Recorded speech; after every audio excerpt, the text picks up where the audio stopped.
You've got a player who clearly hasn't fulfilled his potential yet. They're not just playing champ man here. And like Kudus may have literally been the fourth choice player in that position. Petitioning to not sign an England international. I mean, what a club! Like, I mean, seriously, like what?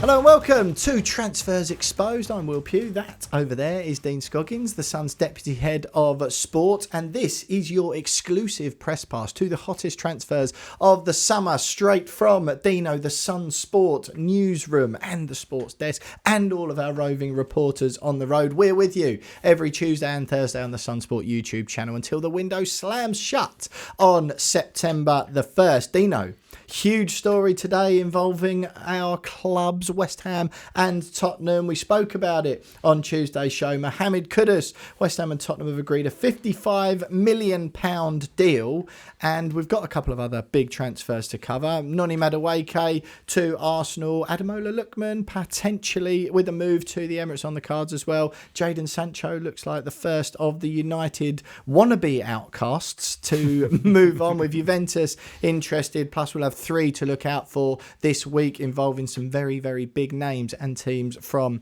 the Premier League. Dino, we'll start with Kudus.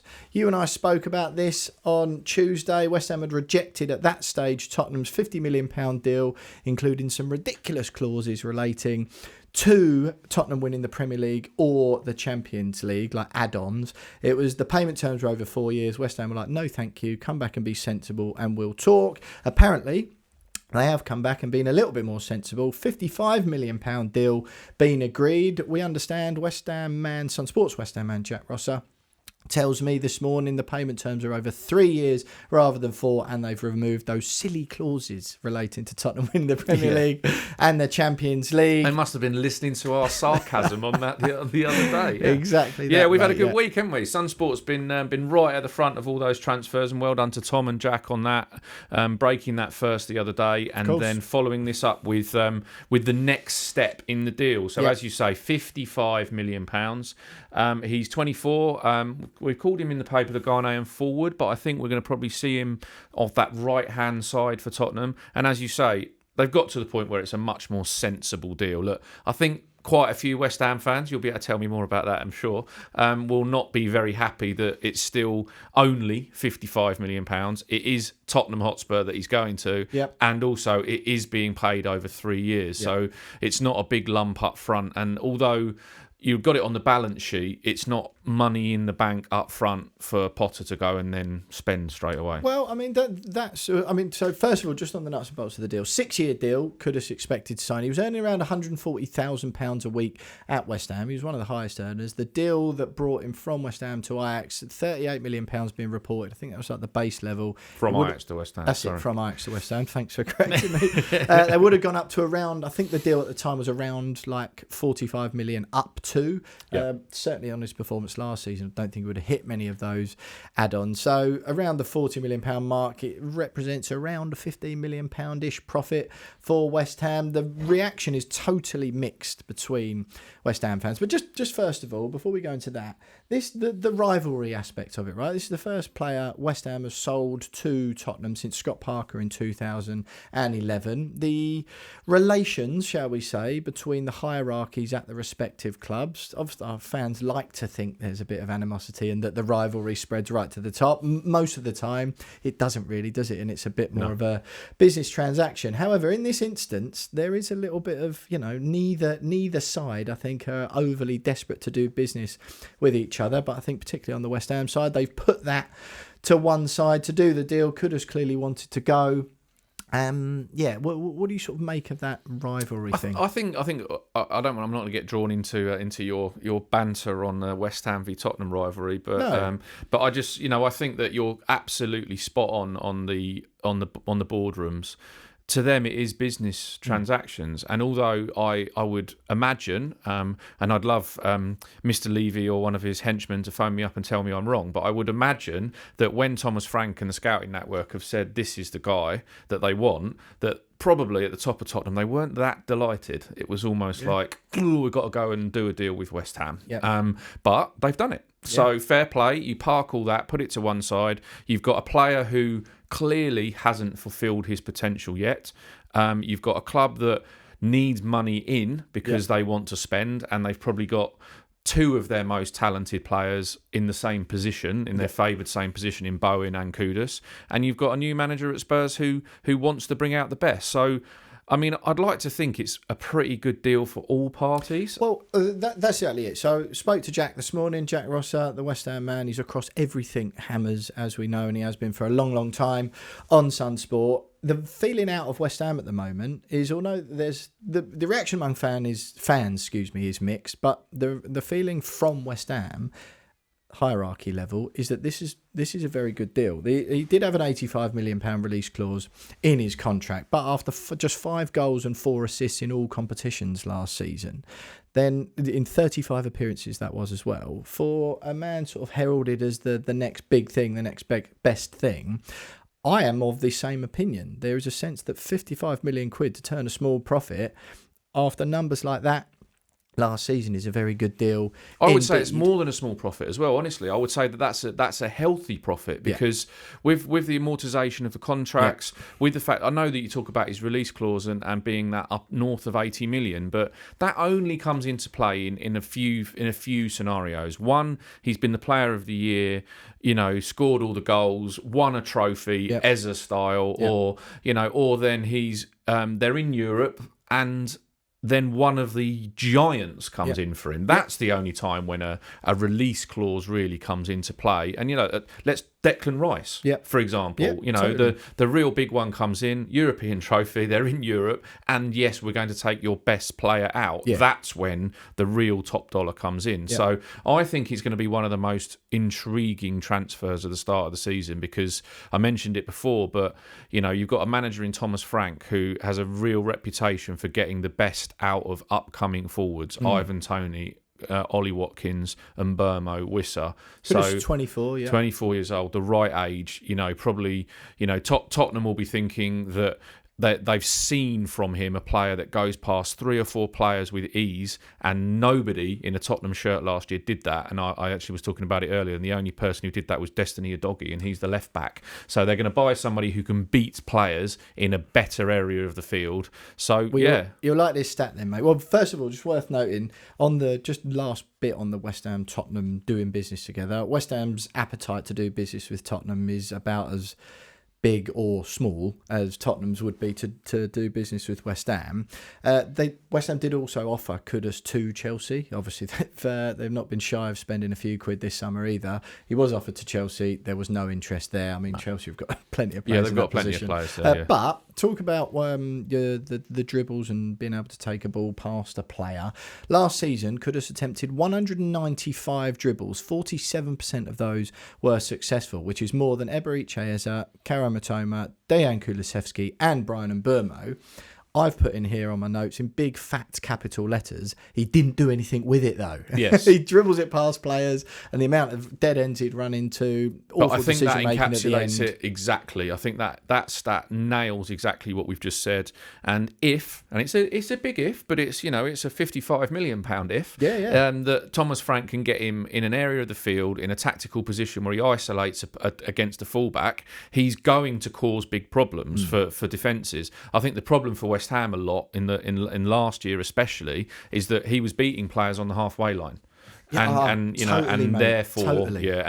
then by the time you get to the final third, defences have recovered and got back into that position. So, we watched Chelsea in the Club World Cup the other night, and you saw when their wingers got into positions, PSG, in the other semi-final, when their wingers get into positions to beat players, it's the corners of the area, and that will be, hopefully, from a Spurs point of view, the difference that they get with Kudus next year. Well, that's what I found last season, Dino. Right, just quickly, but to end this section, we'll go... We could talk about Kudus all exactly. day. But we'll have a little look at what this means for Tottenham, where he's going to fit in, whether or not he's the correct temperament. First of all, we'll sort of look at what it means for West Ham. But just on that point you made quickly, before we look at what Potter will be able to do with this money, if anything.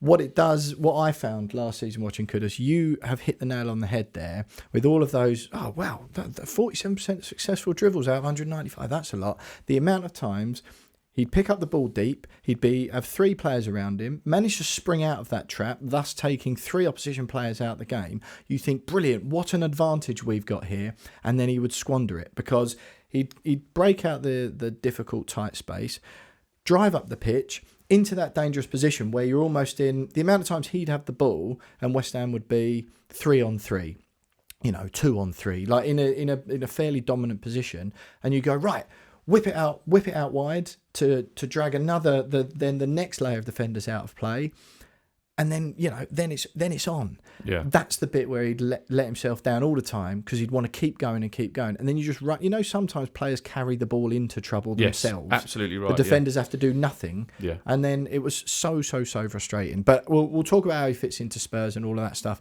in a little while. What it means for West Ham first, again, Jack's all over this morning. From a PSR perspective, there's been a little bit of sort of muddied waters around this from a West Ham point of view, right? Now, the general sort of accepted knowledge, accepted wisdom was that PSR-wise, West Ham were in a position where they could spend around 40 million quid this summer without it being a problem from a PSR perspective. Obviously, that's not going to be enough for Graham Potter to clear out all the Lopetegui players that he doesn't like. West Ham spent around 160 million last summer, but the Declan Rice profit was sort of countering against that. So from a financial perspective, around 40 million quid, if you had this 55 million in, it only equates to around 15 million in profit, plus a little bit more once you take in the amortisation as far as PSR goes. So there's a sense that sort of doubled West Ham's budget if they're going to go to zero on PSR wise. Now, Graham Potter's desperate to improve the squad because, like I say, he got a lot of criticism for not really improving things when he took over from Lopetegui. Lots of them were Lopetegui's players. He doesn't fancy a lot of them. We know that for a fact. Now, what do you sort of think that, because West Ham spent so much money last summer, 160 million quid, that there's often a bit, they don't regularly do that twice in a row. There'll be a bit of hesitancy. They're not the sort of club that can do that. But they've got to. If West Ham want to be where they were under David Moyes in Europe, fighting for 6th, 7th, 8th positions in the league, they've got no choice. And if they don't, it's an acceptance that, all right, we're all right finishing 12th. Yeah, I think you're absolutely right that they need to spend all of the money that's available to them and to give Graham Potter the best possible chance. But let's not underestimate I thought it a little bit when you were saying about Kudus, and I feel the same way about this. They're allowed to coach the players they've got, these managers, right? So they're not just playing champ man here and and then just picking players off and balancing the books. So that concept doesn't even come into people's minds exactly. anymore. And this is transfers exposed. Yeah, it is. But Thomas Frank, in buying Mohammed Kudus, is thinking, I can coach him better to do those things. All those things you correctly mentioned. Yeah. He will be thinking, I can coach him to release the ball at the right time, in the right place, to free up those players around him. And in the same way that, Graham Potter, obviously there's some players that came in under Lopetegui who aren't going to feature under Graham Potter and they'll be trying to sell. But there will be others where he should be looking at it, and he will be looking at it thinking, I'm a better coach. They don't go into those positions unless they think that. No, I'm a better coach than the guy who's gone before. Lopetegui obviously had a huge history of winning things as a manager. I'm using the word coach intentionally. You coach them to be better, and West Ham are going to need the absolute best signings for the money that they've got and the best coaching that Graham Potter can bring. Otherwise, I think they're in trouble this year. But I'm not going to go into that too much. I think trouble sort of mid-table. But that was very much Jack's sense. It's like, look, great deal, or look, a very good deal for West Ham. Getting 55 million from him. It frees them up a bit. If they spend the money correctly. If they don't, like you say, it could be sort of 2 or 3. If they don't, they may as well have kept him. If that's the way of looking at it. 2 or 3 years in the wilderness. Right, where does he fit in at Tottenham then, Dino? We've done a little bit of this week just to wrap this section up. I want to know where he fits in and how you think tactically those things that I've mentioned, how Thomas Frank will change those things and how he'll fit in at Tottenham. I want to talk about his temperament as well. Spurs 4, West Ham 1. It was one of the most unenjoyable games, not just from last season that I went to, but in my life. We lost 4-1. Kudus, in a nutshell, scored the opener, was really positive, full of energy. The game didn't go West Ham's way in the second half. Tottenham launched they just ridiculous 20 minutes, wasn't it? Yeah, exactly. Yeah, huge comeback, and then he gets sent off late in the game, lashing out at Pape Mete Sarr, Mickey van der Ven, and Richarlison. I think he took out good effort in one fell swoop and got a 5-game ban. Yeah, well, I think that. Well, I was at that game and I obviously enjoyed it much more than you did, but but it was. I do regret texting you at half time. But at half time, all of us where I was sat we're all going, I'd like Kudus. Honestly, we were. I promise you, we were saying that like. He's the one that we're missing, isn't he? Yeah. Like to go in that, especially as Ange ball was the way it was at the time. Yeah, sure. And then you sort of second half, when, as you say, when the sending off happens, all of us at the end went, I want him even more now, because there's that bit of fire in there that it's got to be controlled, and you probably can't have Christian Romero and Mohammed Kudus flying into things like that together, because then you end up with 9 men.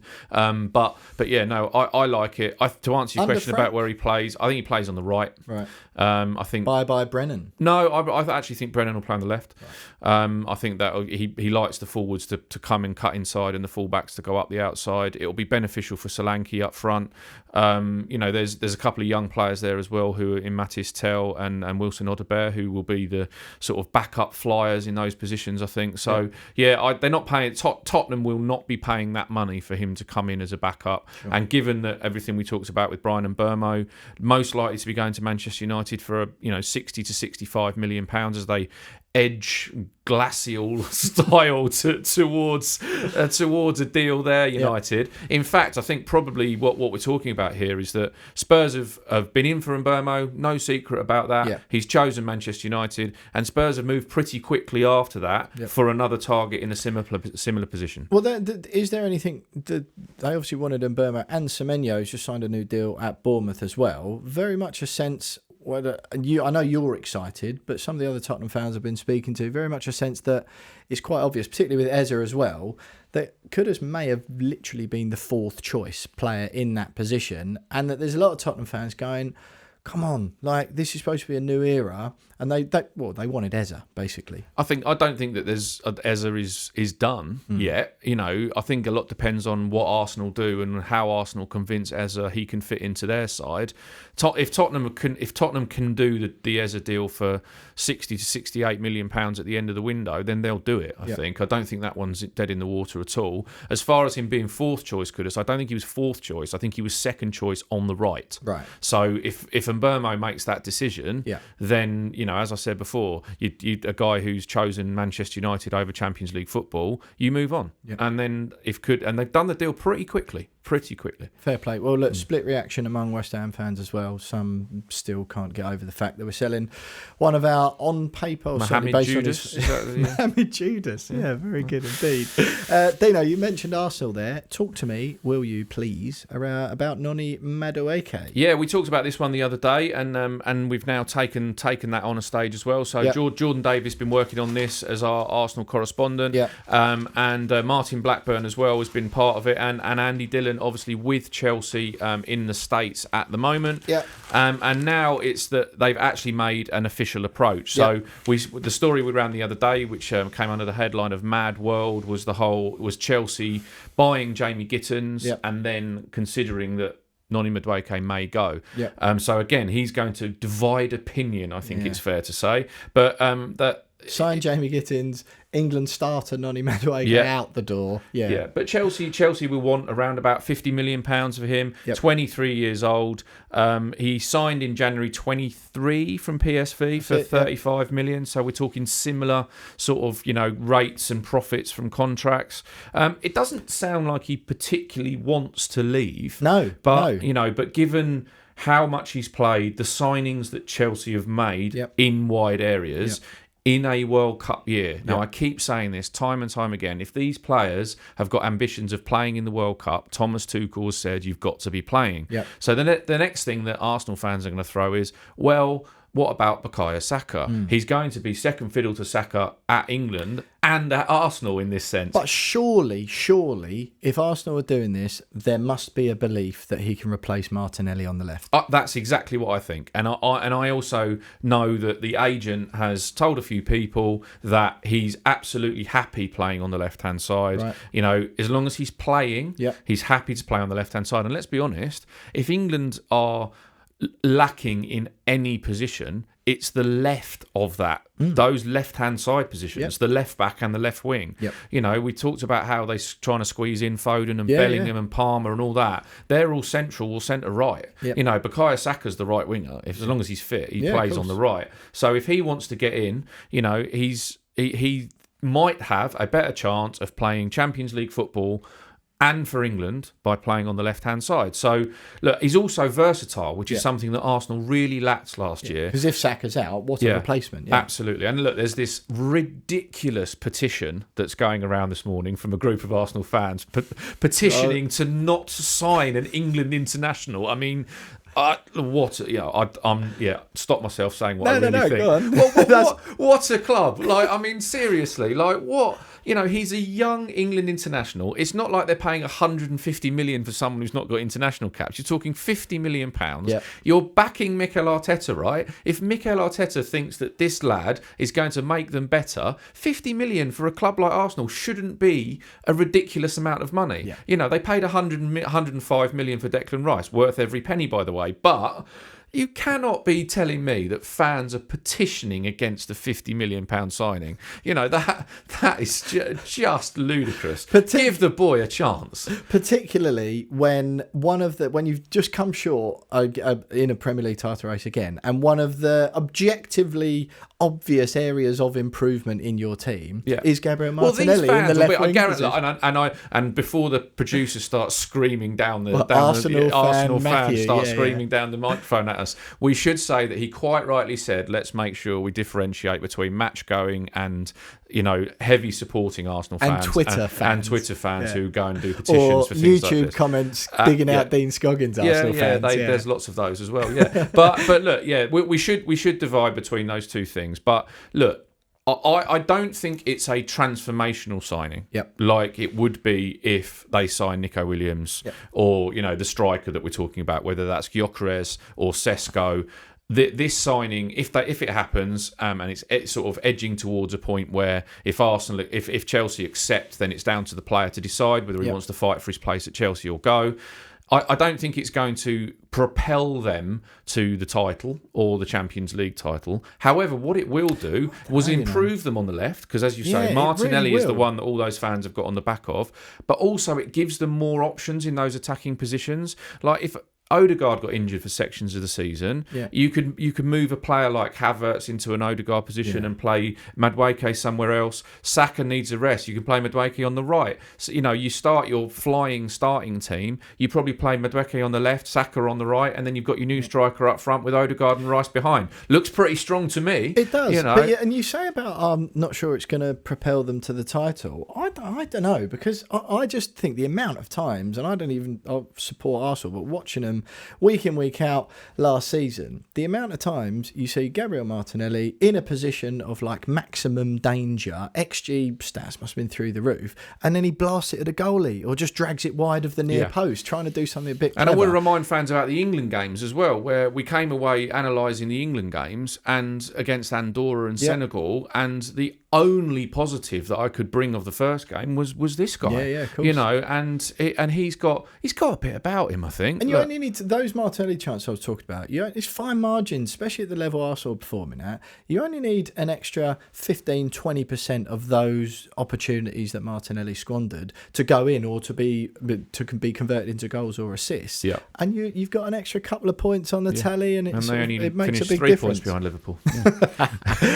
Right, Dino, just very, very quickly, while we're still on Arsenal, Ademola Lookman. This is an interesting one. I like go this. on. So Madueke, 23, obviously. Lookman, 27 years of age, at Atalanta. Been around the block a bit in England, but now he's sort of maturing a bit. He's at his sort of footballing prime. Talk to me. Yeah, and so he has a contract expires in, I think it's 2027. Yep. He obviously scored a hat-trick in the Europa League final for Atalanta against Bayer Leverkusen in 2024. International caps, goals. How much? 42 million quid? 42 million-ish would be the valuation, I think. Again, fans are going to be screaming, how is Lookman worth £40 million? Where those fans will be thinking about the Lookman who probably was playing for Leicester, or the times it didn't quite work out for him at Fulham and the likes in the Premier League. Worth noting, Dino, on that point, that lots of clubs, or Arsenal in particular, with the Madueke and the Lookman deal, are using the Elanga and Kudus deals now, or will be, as kind of like the benchmarks. Yeah, Elanga was 60 million quid-ish, so that's the market benchmark for a decent winger. Yeah, for a utility forward, for someone who can play. And again, we talk about options for Arsenal. They had very few options. They're playing Marino up front. When Kai Havertz, who wasn't even a striker himself, has been converted into a striker. So this is another squad depth option. And look, everybody's favourite Arsenal fan, Ian Wright, is also a big fan of this. He's quoted talking about Lookman saying, look, he's got unfinished business in the Premier League, wants to prove himself to those fans who would go 40 million for Ademola Lookman. And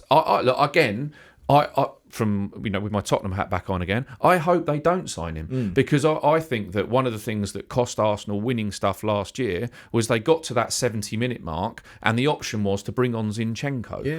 And if all of a sudden they've got the option of either bringing on Martinelli for Madueke or bringing on Madueke and bringing on Lookman, then it's like, whoa, you can't get a rest against Arsenal. I've said it for seasons and seasons now. Arsenal's first 11 goes toe-to-toe with Man City's and Liverpool's. The only reason those two clubs win the league where Arsenal haven't is the absolute outstanding quality they have to bring off the bench, where Arsenal just lacked in that. So I totally agree. 20 goals and 7 assists in all competitions in 40 appearances last season. Yeah, so, don't let him take penalties though. No, quite. I can still not forget that Panenka against West Ham for Fulham. Obviously, I think the Atalanta chairman or manager even called him out on his penalty taking at one stage, which might be one of the reasons he's a little bit more eager to leave than he would have been before. But, right, Dino, interesting one. On the winger train then, Manchester United, we led the episode on the 3 free agents they've been offered, including Jamie Vardy, Dominic Calvert-Lewin and Callum Wilson on Tuesday. This time round, as we discussed, Manchester United need to get players out the door on the big wages, the big transfer fees that they paid for them. They need to get some of them out.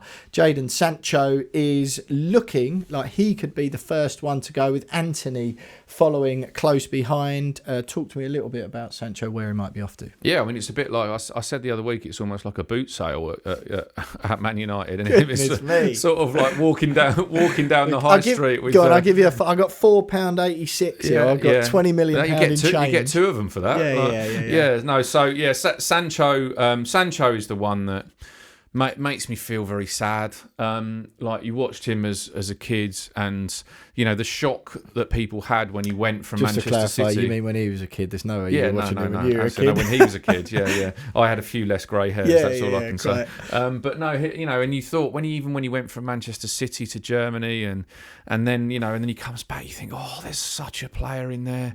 The Euros games, and even a few games for Chelsea last year, there were flashes of where you think, that flashes, but I mean, look, that Chelsea turned down the 25 million option on signing him. They paid $5 million not to take it up.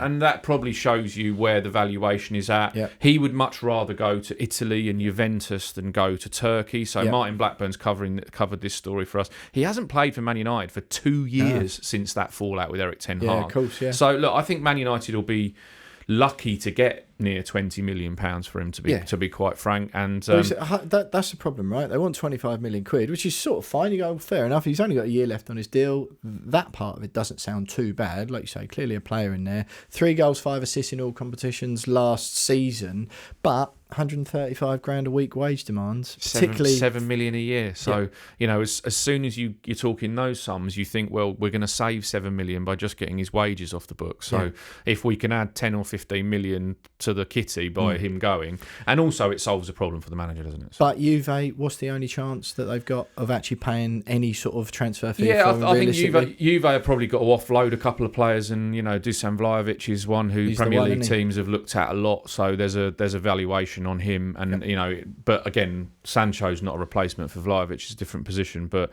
I think Jadon Sancho agency are working extremely hard at the moment, and with the pushing of Manchester United, and then as we say, Antony's the other one where we think Real Betis is the option, and United are in discussions there over whether that will be a transfer or another loan like it was last year, and their march to the Conference League final with Antony. And look, again, I think United will be thinking, as long as we can get those $200,000 a week wages off the books and not be making a loss on him, then they're all right. Well, that's the thing. 2 years left on his deal. But Real Betis, they're sort of buoyed at the moment because the feeling seems to be that there's been no other interested parties in Antony, which is somewhat of a surprise given how well he took to the Spanish league with Betis last season after leaving United. But yeah, if he does go there, it's likely to be a loan because they just haven't got the money. No, and then of course they've got to try and get rid of Marcus Rashford as well. Exactly, yeah, and Alejandro Garnacho, and Rasmus Højlund. Yeah. Take your ticket and go to the collection point, please.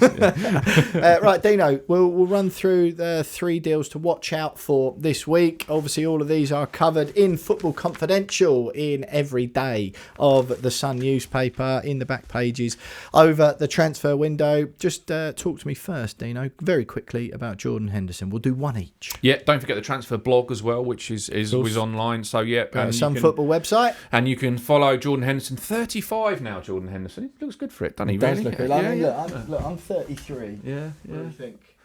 Fair, I think. Fair. Hands are a bit deep, but I reckon he spends a bit more time on a beach than you do. But, and in the gym, and somewhat better at football. Obviously went to Ajax from Al Ettifaq because it didn't work out for him in Saudi Arabia. Nope. But look, would be a nice romantic story if Sunderland's big spending spree ends with a Jordan Henderson return up there as well, wouldn't it? It'd be a nice way to go. Because the other one that Sunderland we should mention as well are taking is Adingra as well from Brighton. Yeah. So they're spending some money, Sunderland. So I think that it's 18 million quid up front to a 20 million deal for Adingra. They're taking their spending through about the 100 million mark, and who better than Jordan Henderson to sort of marshal the troops back in the Premier League? Very brief answer though.